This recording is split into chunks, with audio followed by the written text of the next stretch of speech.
آج ویو 360 میں گزشتہ عید کی کوتاہیوں کو نہ دہرائیں، ماہرین صحت کی تجویز۔ مگر کیا اس عید پر عوام اور حکومت ایک پیج پر ہیں؟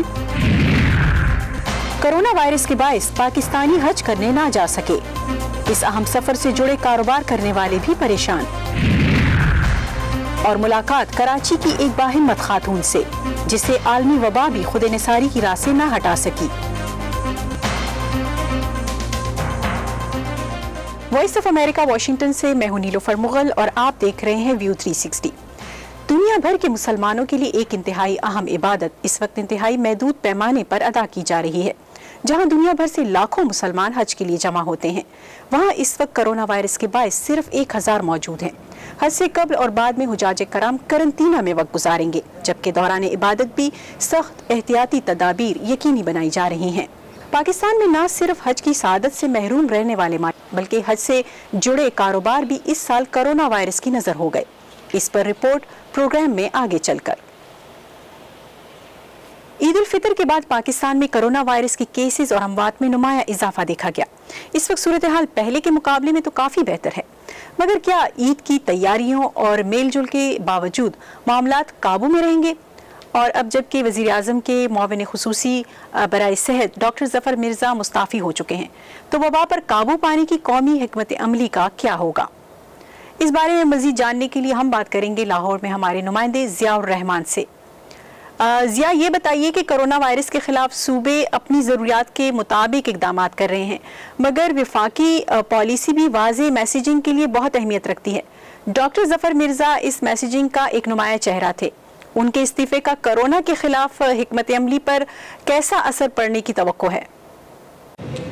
پاکستان بھر میں مسلمانوں کے مذہبی تہوار عید الاضحیٰ کی آمد ہے، اور اس مذہبی تہوار کے موقع پر بھی کرونا وائرس کی موجودگی برقرار ہے۔ وہ کہ حکومت پاکستان کی کرونا وائرس کے بارے میں پالیسی جو ہے وہ بہت ہی صاف ہے، واضح ہے۔ عید سے چند روز قبل وزیر اعظم کے معاون خصوصی برائے صحت ڈاکٹر ظفر مرزا اپنے عہدے سے مستعفی ہو چکے ہیں۔ وہ کہ ان کے استعفیٰ دیے جانے سے جو حکومت کی پالیسی ہے کرونا وائرس کے بارے میں، اس میں کوئی خاص فرق نہیں پڑے گا۔ یہ ایک اہم جزو تو تھے، ایک اہم رہنما تو تھے، جو کہ حکومت کو تمام جو ہے وہ معلومات دیا کرتے تھے اور اپنی ہدایات بھی دیا کرتے تھے کرونا وائرس کے بارے میں، لیکن جتنے بھی اہم فیصلے ہوتے تھے وہ national command and operation control کے اجلاس میں ہوتے تھے، اور اس NCOC کی جو سربراہی تھی وہ وفاقی وزیر برائے منصوبہ بندی اسد عمر کرتے تھے۔ وہ کہ اس میں تمام ہیلتھ ایکسپرٹ شامل ہوتے تھے، بایولوجسٹ شامل ہوتے تھے، ڈاکٹر شامل ہوتے تھے، جو سیکیورٹی ایجنسیز ہیں ان کے جو رہنما ہوتے تھے، جو ان کے آفیسرز ہوتے تھے وہ شامل ہوتے تھے۔ ان سب کی جو رائے تھی اس کو یکجا کر کے کوئی بھی پالیسی بنائی جاتی تھی کرونا وائرس کے بارے میں، کہ کب کب لاک ڈاؤن کرنا ہے، کب اس میں نرمی کرنی ہے، کب اس میں سختی کرنی ہے، اور اسی طرح سے تمام صوبوں کو بھی آن بورڈ لیا جاتا تھا۔ کیونکہ ظفر مرزا کا استعفیٰ ایک معنی رکھتا ہے، لیکن اس سے بہت زیادہ کوئی خاص فرق نہیں پڑنے والا حکومت پاکستان کی پالیسی کا کرونا وائرس کے بارے میں۔ عید الفطر کے بعد ہم نے کرونا وائرس کے کیسز اور اموات میں نمایاں اضافہ دیکھا، تو اس وقت کیسز اور اموات کافی کم رپورٹ ہو رہی ہیں۔ ایسے میں عید کے موقع پر SOPs اور کی جو امپلیمنٹیشن ہے اس حوالے سے کیا صورتحال ہے؟ میں اس وقت موجود ہوں لاہور کے ایک بڑے کاروباری مرکز لبرٹی مارکیٹ میں، جو کہ عام دنوں میں بھی خواتین سے بھرا رہتا ہے، کیونکہ عام طور پر بھی یہاں پہ عام دنوں میں بھی خواتین اپنی خریداری کے لیے آتی ہیں، اور عید کے دنوں میں تو بہت ہی زیادہ رش بڑھ جاتا ہے، جو کہ دکاندار بھی بتاتے ہیں کہ ان دنوں میں ان کی بہت زیادہ خریداری ہوتی ہے، بہت زیادہ بکری ہوتی ہے، جس پر دکاندار بھی خوش نظر آتے ہیں۔ لیکن کرونا وائرس کی وجہ سے تمام جو رنگ ہے وہ پھیکے پڑ چکے ہیں۔ حکومت نے ایک پاکستان بھر میں ایک لاک ڈاؤن جو ہے جزوی لاک ڈاؤن لگا دیا ہے، جس کو اسمارٹ لاک ڈاؤن کا نام دیا جا رہا ہے، جو کہ 5 اگست تک اسی طرح سے جاری رہے گا، جس کے تحت جتنے بھی کاروباری مراکز ہیں، بڑے بڑے شاپنگ مالز ہیں یا جو بازار ہیں، وہ تمام کے تمام بند رہیں گے۔ وہ کہ اس حکومتی جو اسمارٹ لاک ڈاؤن لگایا گیا ہے، اس کے اوپر تاجر برادری کی طرف سے اچھا خاصا ایک احتجاج بھی سامنے آیا ہے، خدشات کا بھی اظہار کیا گیا ہے۔ جب ہماری اس سلسلے میں سیکرٹری ہیلتھ سے بات ہوئی، اور ان کا یہ کہنا تھا کہ عید الفطر کے موقع پر جب کرونا وائرس موجود تھا پاکستان میں اور بہت تیزی سے مریض بڑھ رہے تھے، تو حکومت نے عید الفطر کے موقع پہ کچھ نرمی کر دی تھی، جس کا دکانداروں نے بھی سنجیدگی سے نہیں لیا اس نرمی کو، اور خریداروں نے بھی نرمی کو نہیں لیا۔ اس تناظر کے اس کو نتیجے میں رکھتے ہوئے اس تناظر میں عید الاضحیٰ کے موقع پر بھی لاک ڈاؤن نافذ کرنے کا فیصلہ کیا ہے، تاکہ جو ایک کرونا وائرس کی جو مریضوں کی تعداد پاکستان میں گھٹ رہی ہے، کم ہو رہی ہے، وہ دوبارہ سے نہ بڑھ جائے۔ کیونکہ عید الفطر کے بعد ایک دم سے دیکھا گیا کہ جب لوگوں نے احتیاط نہیں کی تو اس میں بہت تیزی سے اضافہ ہوا تھا۔ ایک اور بھی میں بات آپ کو بتاؤں کہ جو لوگ ہیں ان کی جانب سے ابھی بھی کوئی خاص سنجیدگی کا مظاہرہ نہیں کیا جا رہا کہ وہ احتیاطی تدابیر اختیار کریں. جو حکومت نے قواعد و ضوابط بنائے ہوئے ہیں ان کے اوپر جو ہے وہ عمل درآمد کریں. ابھی اگر میں کل ہی کے آپ کو اعداد و شمار بتاؤں تو جو لاہور کی جو ضلع حکومت ہیں انہوں نے مویشی منڈیوں میں آنے والے 700 ایسے افراد کو جرمانہ کیا ہے جنہوں نے جو کرونا وائرس بارے جو قواعد و ضوابط تھے ان کے اوپر عمل نہیں کیا. بہت شکریہ ضیاء الرحمان.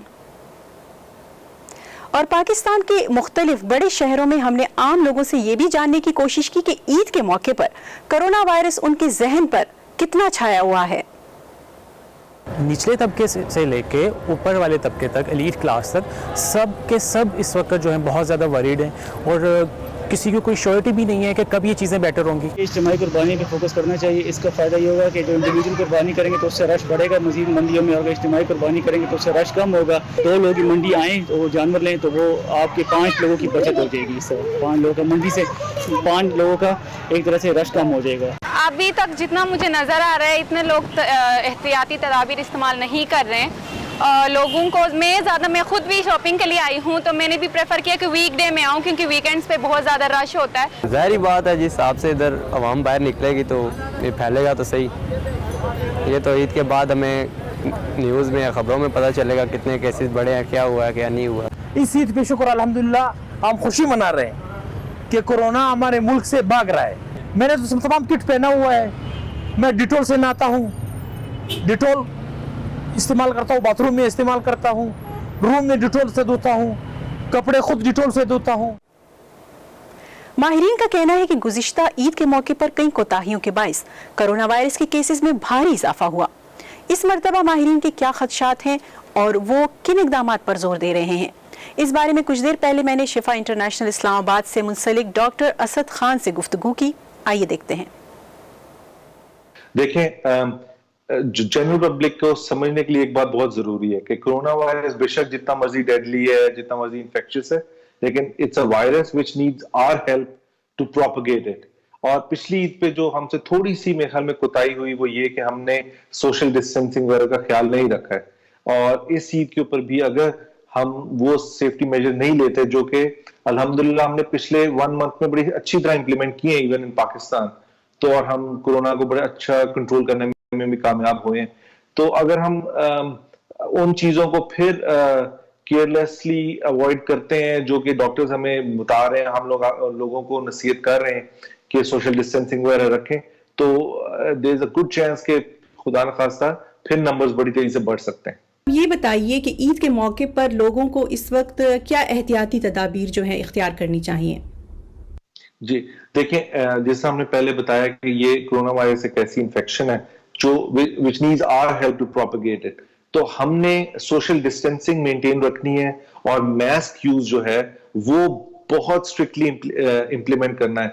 یہ میں 2 چیزیں اس لیے کہہ رہا ہوں کیونکہ ہم آئیڈیلی تو ہم لوگوں کو ایک دوسرے کے گھروں میں ملنے ملانے نہیں جانا چاہیے، لیکن ان کیس اگر آپ چلے بھی جاتے ہیں کسی کی طرف ملنے تو کوشش کریں کہ 5 to 6 فیٹ کا ڈسٹینس رکھیں ایک دوسرے سے، اور اوپن ایئر میں بیٹھنے کو پریفر کریں، اور ماسک دونوں آپ سب لوگ پہنیں. یہ ایسا وائرس نہیں ہے جو صرف آپ کو ان نون لوگوں سے ہی ہوگا، یہ آپ کو اپنے ریلیٹیو سے بھی ہو سکتا ہے. تو اس لیے اگر کوئی سمپٹومیٹک بندہ ایک کمرے میں بیٹھا ہے اور آپ سب لوگ بڑی کلوز انوائرمنٹ میں بیٹھے رہتے ہیں 3-4 گھنٹے کے جو بھی آپ کی سوشل گیدرنگ ہے، تو اس میں بہت چانسز ہیں کہ آپ کو وہ انفیکشن ہو سکتی ہے. تو ایک تو سوشل ڈسٹینسنگ رکھیں، ماسک یوز بالکل رکھیں اگر آپ بیٹھے ہوئے ہیں ایک دوسرے کے ساتھ بھی، ہینڈ واشنگ بہت ضروری ہے، اور چوتھی چیز اور میں بھی سب سے ضروری ہے وہ سیلف آئسولیشن ہے کہ اگر آپ وہ شخص ہیں ساری گیدرنگ میں جس کو کوئی فلو لائک سمٹمز آ رہے ہیں تو آپ کو چاہیے کہ خود ہی اس گیدرنگ میں ہونا اوائڈ کریں تاکہ باقی کسی کی لائف رسک پہ نہ ہو. ایسے حالات میں لوگ اپنا امیون سسٹم کیسے بہتر بنا سکتے ہیں، آپ کیا سجیسٹ کریں گے؟ یہ وائرس ہر ایک کو افیکٹ کرتا ہے ڈفرینٹلی. جن لوگوں کا امیون سسٹم بہتر ہے ان میں زیادہ چانسز یہی ہیں کہ ان کو یہ کسی خطرناک بیماری کے لیول تک نہیں لے جائے گا.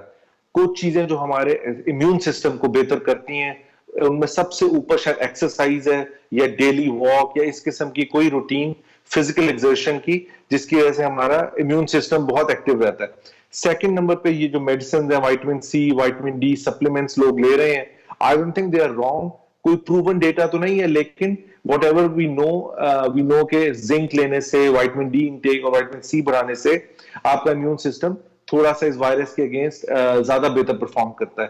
کوئی خدا نہ خواستہ اگر وائرس ہو بھی جائے تو آپ انشاءاللہ اس سے ٹھیک طرح نکل سکتے ہیں. اور دنیا بھر سے اہم خبروں, دلچسپ معلومات اور ویڈیوز کے لیے آپ آ سکتے ہیں ہمارے سوشل میڈیا پیجز پر. facebook.com/urduvoa اور ٹویٹر اور انسٹاگرام پر ہمارا ہینڈل ہے @urduvoa. تازہ ترین خبریں, اہم واقعات, آڈیو ویڈیو رپورٹس اور تجزیے دیکھنے, سننے اور پڑھنے کے لیے ڈاؤن لوڈ کیجیے VOA اردو کی نئی ایپ. خبریں اب ہر وقت آپ کی مٹھی میں. امریکہ میں نسل پرستی کے خلاف جاری مظاہروں میں حصہ لینے والوں کے خلاف وفاقی سیکیورٹی اہلکاروں کے اقدامات پر بحث ان دنوں خاصی گرم ہے. ناقدین ٹرمپ انتظامیہ کی طرف سے مظاہرین کے خلاف طاقت کے استعمال کو بے جا قرار دے رہے ہیں, مگر اس ہفتے کانگریس میں سماعت کے دوران امریکہ کے اٹارنی جنرل نے کہا کہ احتجاج کنٹرول کرنے کے لیے وفاق کو مداخلت کی ضرورت تھی. ایک طرف احتجاج کا آئینی حق ہے اور دوسری جانب لا اینڈ آرڈر قائم رکھنے کی ذمہ داری. بحث کے دونوں رخ پیش ہیں اس رپورٹ میں. امریکی ریاست اوریگن کے شہر پورٹلینڈ میں 2 ماہ سے جاری مظاہروں میں اب وفاقی قانون نافذ کرنے والے اداروں کے اہلکاروں اور شہر کے فیڈرل کورٹ ہاؤس کے آس پاس مظاہرین کے مابین ہونے والی جھڑپوں میں راتوں رات شدت آ گئی ہے. اٹارنی جنرل نے کانگریس میں وفاقی حکومت کی طرف سے قانون نافذ کرنے والے وفاقی اداروں کے استعمال اور ان کی جانب سے مظاہرین کی گرفتاریوں کا دفاع کیا. عدالت کے چاروں طرف رات کو جو تماشا ہوتا ہے اسے کسی طور پر بھی احتجاج نہیں کہا جا سکتا. اسے جیسے بھی دیکھا جائے یہ در حقیقت امریکہ پر حملہ ہے. ملک بھر میں احتجاج کرنے والوں کا کہنا ہے کہ ملک میں پولیس کے نظام میں منظم نسل پرستی پائی جاتی ہے, جو کہ ایک سنگین مسئلہ ہے, لیکن اٹارنی جنرل اس دعوے سے اختلاف کرتے ہیں. پولیس کے ہاتھوں اب تک مارے گئے غیر مسلح سیاہ فام افراد کی تعداد 8 ہے. اسی دوران پولیس کے ہاتھوں غیر مسلح سفید فام مردوں کی ہلاکت کی تعداد 11 ہے. پولیس فائرنگ کے مجموعی واقعات کم ہو رہے ہیں. یہ پہلی بار ہے کہ ولیم بار اٹارنی جنرل کی حیثیت سے ڈیموکریٹک کنٹرول والے امریکی ایوان نمائندگان کے سامنے پیش ہوئے ہیں. آپ کی سربراہی میں بظاہر مسلسل محکمے کے پیشہ ورانہ اور بنیادی کردار کے خلاف جنگ کی گئی ہے اور یہ سابق صدر کو فائدہ پہنچانے کے لیے ہوا ہے. ڈیموکریٹس کا کہنا ہے کہ اٹارنی جنرل کا وفاقی طاقت استعمال کرنے کا فیصلہ نومبر کے صدارتی انتخابات کو مد نظر رکھتے ہوئے ایک سیاسی فیصلہ ہے. امریکیوں کو آپ کے مقاصد پر بہت شکوک و شبہات ہیں. لوگوں کا یہ ماننا ہے کہ آپ ان شہروں میں وفاقی قانون نافذ کرنے والے اداروں کے اہلکاروں کو متشدد جرائم سے نمٹنے کے لیے نہیں بلکہ صدر کی انتخابی مہم میں مدد کے لیے بھیج رہے ہیں. صدر نے تو یہ واضح کیا ہے کہ وہ مظاہرین اور پولیس کے مابین تنازع دیکھنا چاہتے ہیں اور یہ ان کی انتخابی مہم کا مرکزی موضوع ہے. ولیم بار نے 1 جون کو وائٹ ہاؤس کے آس پاس مظاہرین کو منتشر کرنے کا بھی دفاع کیا. ان کا کہنا تھا کہ صدر کی حفاظت کرنا ضروری ہے. اس روز مظاہرین کو ہٹائے جانے کے بعد صدر نے نقصان پہنچنے والے سینٹ جانز چرچ کے سامنے کھڑے ہو کر تصویر بھی بنوائی تھی. کیتھرین جپسن کے ساتھ اسد اللہ خالد, وائس آف امریکہ. امریکہ میں غلامی کی حامی تاریخی شخصیات کے مجسمے گرائے گئے تو یورپ اور افریقہ کے ملکوں میں بھی مظاہرین نے نسل پرست نظریات رکھنے والوں کی یادگاریں مٹانے کی کوشش کی. تاہم روسی امریکیوں کو مشورہ دے رہے ہیں کہ وہ یادگاریں ہٹانے کے بارے میں پھر سے سوچیں. آئیے دیکھتے ہیں کہ وہ کن تجربات کی بنیاد پر ایسا کہہ رہے ہیں. اگست 1991 میں اس وقت کے سوویت یونین رہنما میخائیل گورباچوف کی جمہوری اصلاحات کا راستہ روکنے کے لیے ماسکو میں ہزاروں افراد روسی پارلیمنٹ کے سامنے جمع ہوئے. یہ مظاہرین بورس یلسن کے حامی تھے جنہوں نے بغاوت کو کچلنے کے لیے کامیاب تحریک چلائی تھی. لیکن بہت سے افراد کے لیے سوویت یونین کا علامتی اختتام ماسکو ہی میں روسی حساس ادارے یعنی KGB کے ہیڈ کوارٹرز کے سامنے ہوا, جہاں ادارے کے بانی فیلکس زرنسکی کے مجسمے کو ہٹا کر اس سے جڑے پرتشدد ماضی کو مٹا دیا گیا. مگر یہ صرف مجمع کی خواہش ہی نہیں تھی. اس خدشے کی وجہ سے کہ کوئی زخمی نہ ہو جائے, ماسکو شہر کی نئی منتخب حکومت نے رائے شماری کے بعد مجسمے کو ہٹا دیا. جی نہیں, مجسمے کو توڑ کر گرایا نہیں گیا تھا بلکہ 2 کرینوں کی مدد سے احتیاط کے ساتھ اتار لیا گیا تھا. پھر اس مجسمے کو بستی ماسکو کے ایک پارک میں نصب کر دیا گیا جو سوویت دور سے جڑی یادگاروں کا آؤٹ ڈور میوزیم ہے. ایک ایسی جگہ جہاں سوویت دور کے سیال تاریخی صفحات پر غور کرنے کے علاوہ موجودہ روس سے تقابلی جائزہ بھی لیا جا سکتا ہے.